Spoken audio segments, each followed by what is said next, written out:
this man or his parents that he was born blind? Jesus answered, neither he nor his parents sinned. It is so that the works of God might be made visible through him.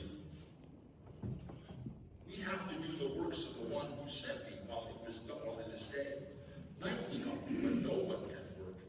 While I am in the world, I am the light of the world. When he had said this, he spat on the ground and made clay with the saliva and smeared the clay on his eyes and said to him, go wash in the pool of Siloam, which means sent. So he went and washed and came back able to see. His neighbors and those who had seen him earlier as a beggar said, isn't this the one who used to sit and beg? Some said, it is. But others said, no, he just looks like him.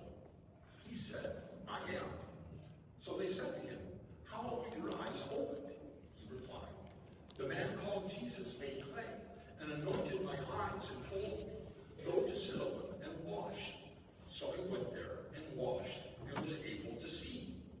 And they said to him, where is he? He said, I don't know.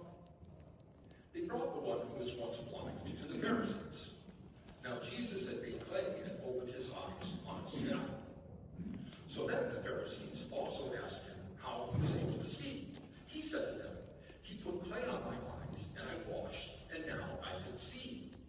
So some of the Pharisees said, this man is not from God, because he does not keep the Sabbath.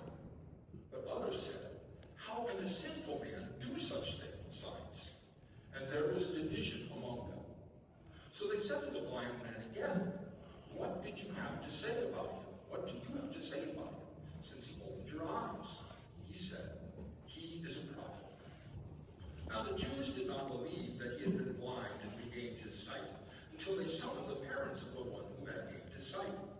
They asked him, is this your son who you say was born blind?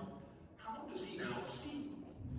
His parents answered and said, we know that this is our son, and that he was born blind. We do not know how he sees now, nor do we know who opened his eyes. Ask him